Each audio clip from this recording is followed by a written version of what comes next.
My name is Claudia, and I am 58 years old. For the past 3 years, I have carried a secret that bent my shoulders and made my smiles feel thin. I lost a lot. But what I thought I still had was my family.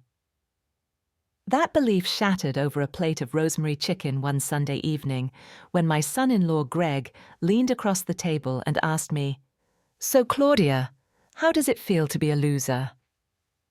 The laughter that followed was a sound I will never forget. It was the sound of my old life breaking apart. But sometimes you have to let things break to see what you are really made of. Before I tell you how that dinner ended, I would love to know where you are listening from. If a moment like this has ever changed your life, put the name of your city in the comments below. And if you want to hear how this story turns into a quiet victory, please take a second to hit that like button and subscribe. Your support means more than you know. Now let me tell you what led to that dinner. I need to tell you about my shop. I called it the Dusty Attic. It was not a fancy place, just a little storefront on Maple Street with a bell that jingled over the door. For 25 years, that bell was the soundtrack of my life.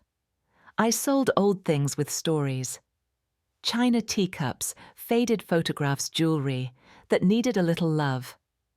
I was good at seeing the value in what others overlooked. I raised my daughter Elise in the back room of that shop.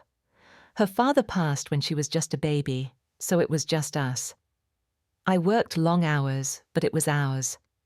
I paid for her dance lessons, her school trips, her college tuition from the proceeds of those old beautiful things.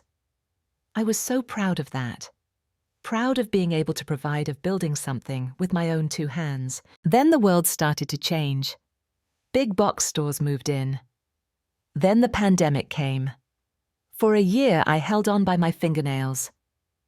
I used my savings, every last dime of my retirement fund, to keep the lights on, and to keep paying my one employee, Marta, who had been with me for 15 years. I could not bear to let her down. But eventually, I had to let everything down. The day I turned the key in the lock for the last time, I sat in my car and cried until I had no tears left. I sold my little house, the one with the garden Elise played in, and moved into a 2-bedroom apartment. It felt like shrinking. My whole world became smaller and quieter, but I still had my family. Elise was married by then to Greg. They had my grandson Jake, who was 8 years old. They lived in a beautiful new development across town, a house that seemed all glass and sharp edges. Greg was in finance, something with investments. He was always talking about portfolios and market shifts in a voice that made me feel like I needed to take notes. Elise seemed happy, caught up in the whirl of being a young mother in a wealthy circle. They took fancy vacations, drove expensive cars. It felt like a different planet from my quiet apartment and my new, very humble job at the local library shelving books part-time. And here is my secret. The secret that bent my back. Even though my money was tight, so tight I counted every grocery receipt, I was still helping them. When Elise admired a Mercedes SUV, Greg talked about the payments being a stretch. I saw the want in her eyes. For her 30th birthday, I offered to cover the down payment. A gift, I said. It was $12,000. It wiped out what was left of my emergency fund. Then it was Jake's travel soccer club. $300 a month. Greg mentioned it was a lot, but so important for Jake's future. I said, let me handle it, every month. Then there were the loans. Greg would call, his voice strained. Claudia, hate to ask, but the property tax bill is a monster this quarter. Any chance you could float us $5,000 until my bonus clears? Or, the kitchen remodel went over budget. Could you spare $2,000 just for a month? It was never for a month.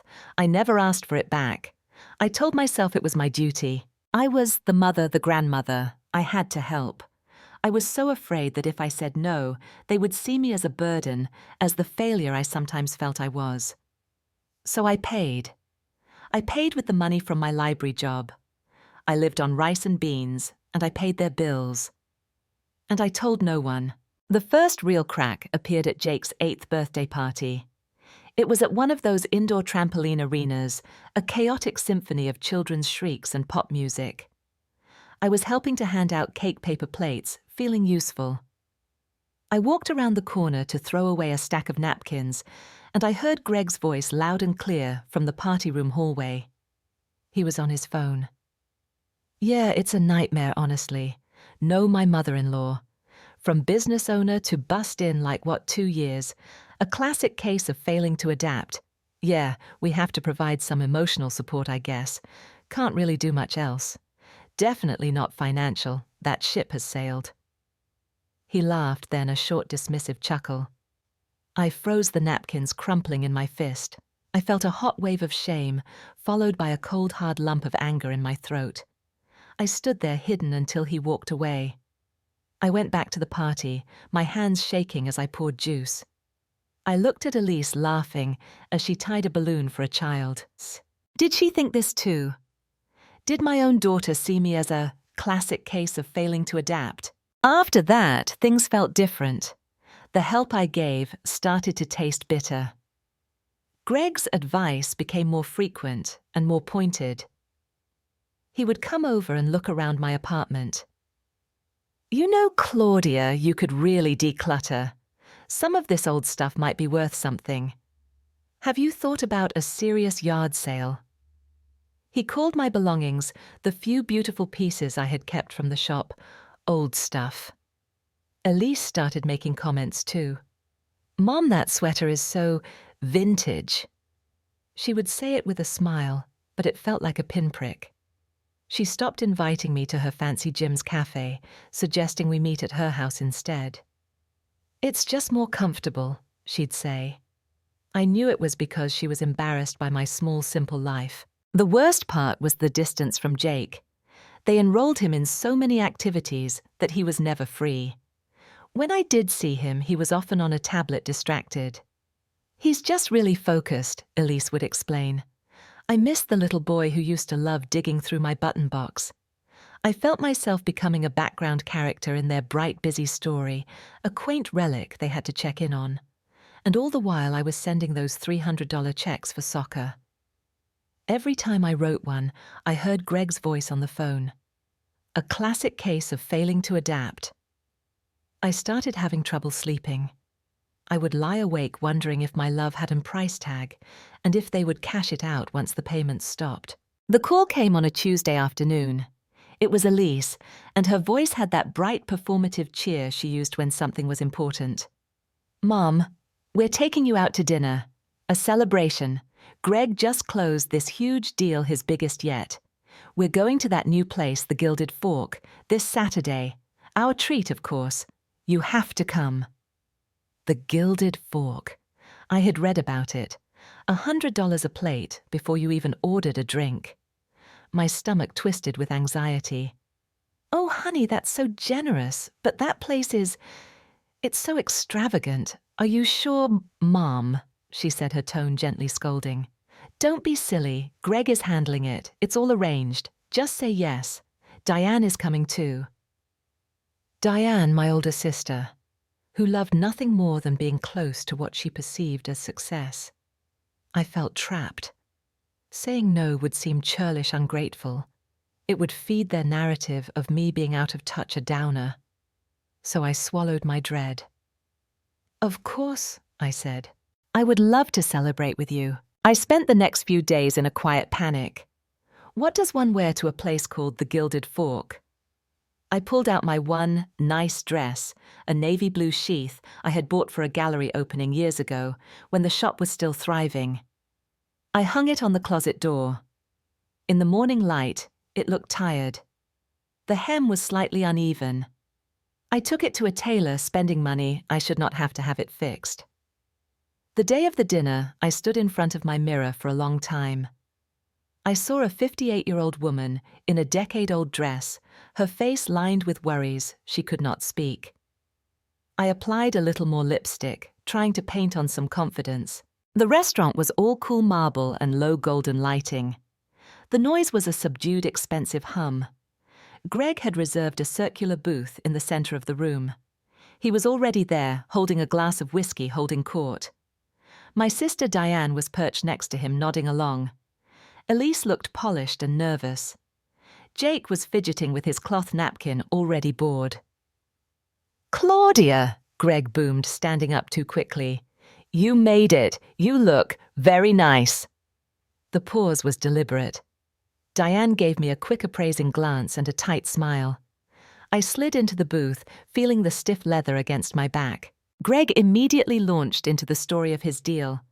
It was full of jargon I did not understand.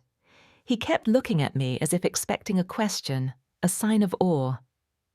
When the sommelier came, Greg waved the wine list away. "We'll have the Silver Oak Cabernet, 2 bottles to start." I knew the price. It was more than my weekly grocery budget for 1 bottle. I flinched. "Greg, that's so generous, but maybe we could just get one, or maybe something a little—" He cut me off with a laugh. "Claudia, relax. This is on me.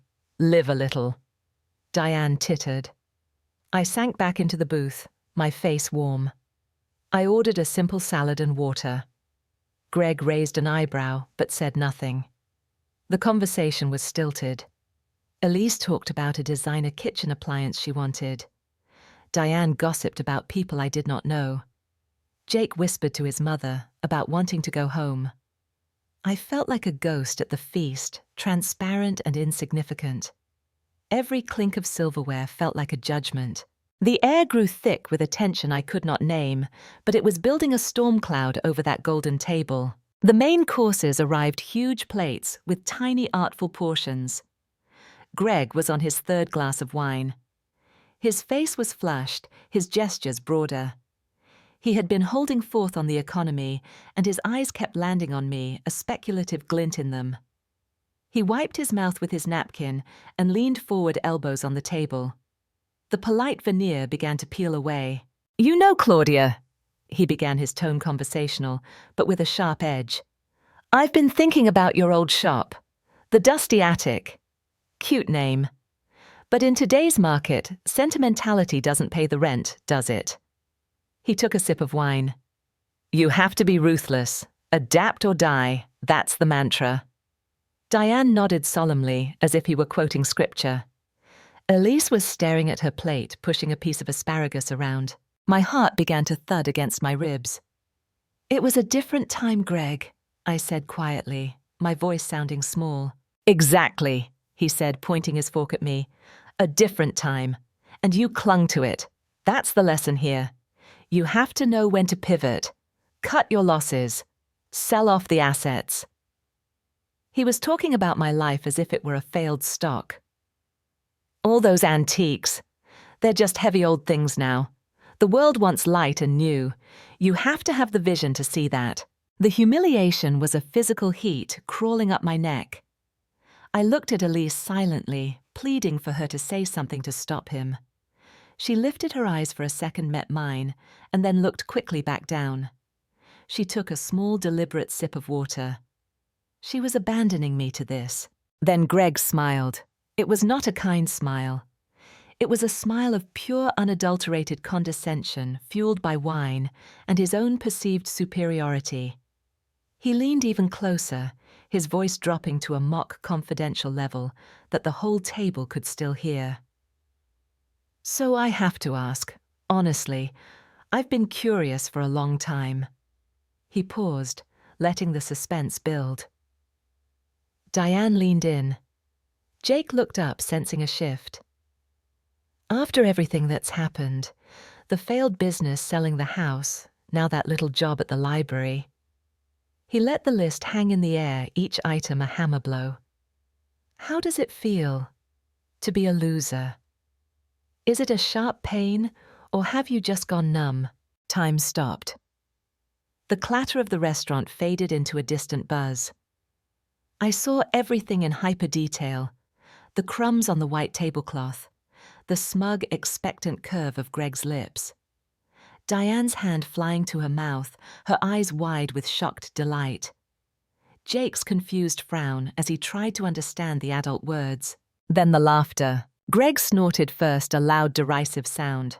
Diane's suppressed giggle burst out high and cruel. "Elise, my beautiful daughter." Her shoulders shook. She let out a breathy, nervous laugh, her eyes darting to Greg, as if seeking approval, and then she covered her mouth, but the laughter was there, tinkling and terrible. Jake, seeing the adults laugh, let out a small, uncertain chuckle. That sound, that chorus of dismissal from the people I loved, the people I had bled myself dry for. It did not break me. Instead, it did something extraordinary. It burned away every last shred of doubt, every ounce of guilt, every foolish hope. A profound, icy calm settled over me. The noise came back. I could hear a glass clink somewhere. I could feel the cool air from a vent above. I looked at each of them one by one, and I truly saw them for the first time. I placed my fork downs on the edge of my plate. The sound was clean and precise in the little bubble of our booth. I picked up my linen napkin and dabbed the corners of my mouth, taking my time. The laughter sputtered and died, replaced by a bewildered silence. They were waiting for me to cry, to run away, to protest. I looked at Greg, my gaze steady. "How does it feel, Greg?" I asked, my voice even clear and calm. It did not sound like my voice. It sounded like the voice of a woman who owned the room. It teaches you to understand the difference between price and value, and it makes you grateful you still have your dignity, which seems to have been auctioned off at this table some time ago. His smile vanished. Diane's mouth formed a perfect O. I continued, my eyes locked on his. But I have a question too, one I'm genuinely curious about. How does it feel to know that starting next month, this loser will no longer be making the $800 monthly payment on Elise's Mercedes? How does it feel to know I won't be writing that $300 check for Jake's soccer club? And how does it feel to know there won't be any more loans to cover the credit card bills you're always complaining about? The color drained from Greg's face, leaving it a sickly gray. "What?" He whispered the word, a strangled gasp. Elise jerked upright as if electrocuted.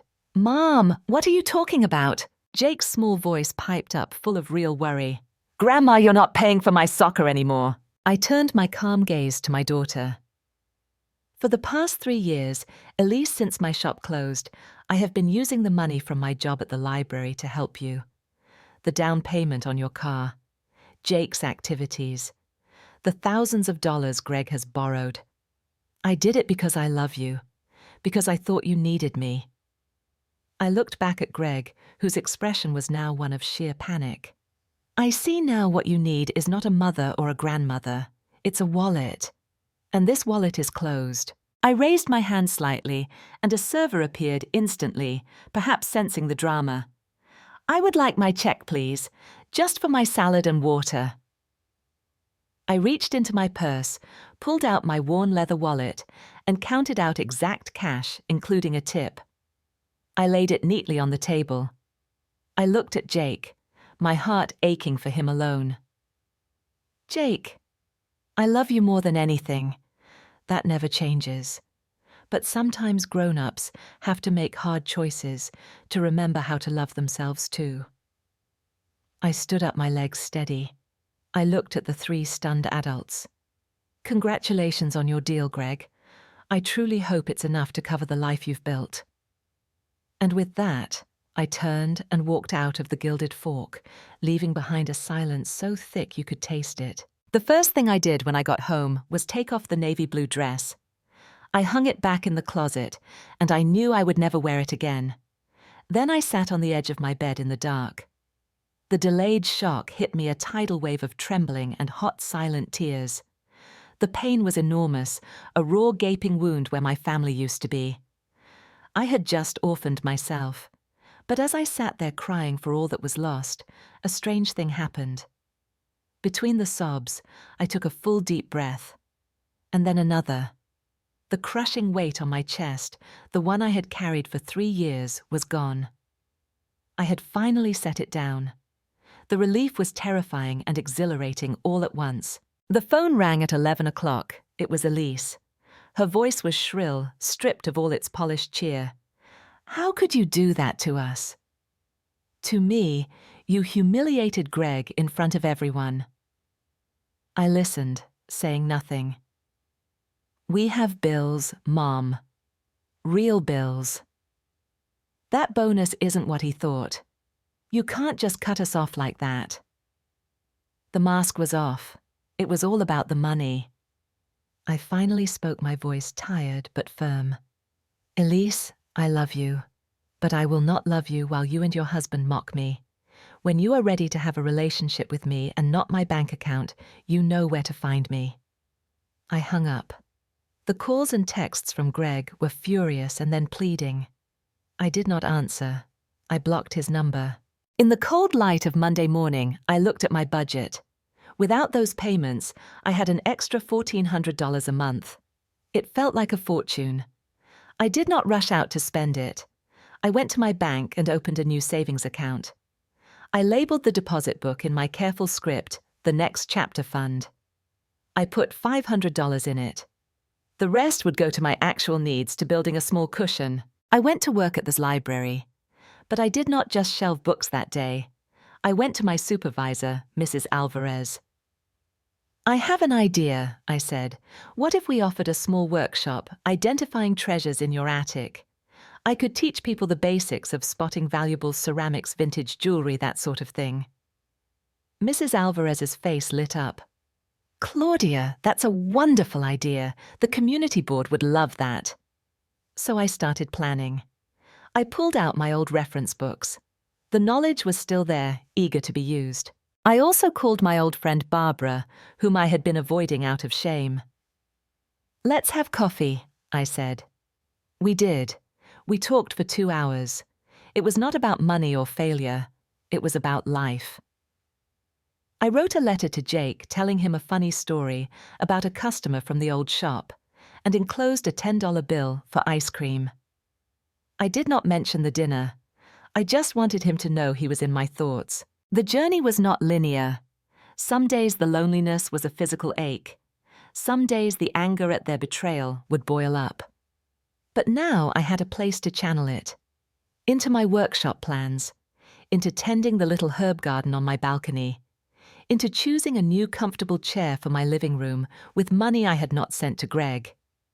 I was rebuilding brick by tiny brick, and this time I was the architect. It has been 6 months now. The workshop at the library happened last month. We had to turn people away. 25 attendees hanging on my every word as I showed them how to look for hallmarks on silver and how to tell good cut glass from the cheap stuff. Afterward, 3 people asked if I did private consultations. I have had 2 so far, and I charged a modest fee. The money went straight into the Next Chapter Fund. It is not much, but it is mine. Earned from my own expertise, not given out of fear. Elise and I are speaking again once every few weeks. The conversations are careful, like walking on frozen ground. She does not mention money. She talks about Jake's school play. I listen. I do not know if we will ever be close again. That might be the permanent cost of that dinner. But I have learned to hold my love for her without letting it destroy me. I have learned to hold boundaries, those invisible fences around my heart and my peace. So, what did I learn? I learned that the real loser is not the one who loses a business. The real loser is the one who trades their self-respect for a seat at any table. True victory is not in riches or revenge. It is in the quiet moment you look in the mirror and you can meet your own eyes without flinching. It is in the courage to say, "This stops with me." It is in building a life, however small, that is honest. My shop may be gone, but I am still here, and I can still see the value in things, especially in myself. I do not know what my next chapter holds. Maybe a little online shop of my own, maybe just more workshops. But I am no longer afraid of the quiet. Now I would like to hear from you. Have you ever had to make a painful choice to protect your peace? What was the last straw moment for you? Share your story in the comments below. Let's support each other. If this story resonated with you, if it reminded you of your own strength, please give this video a like. It helps more people find these important conversations. If you are new here, consider subscribing. I share stories like this every week. Stories of everyday resilience. And if you know someone who needs to hear this message, please share this video. Thank you for listening, for being part of this community. Remember, your value is not for others to appraise. It is yours to cherish. Until next time, be gentle with yourselves. Goodbye.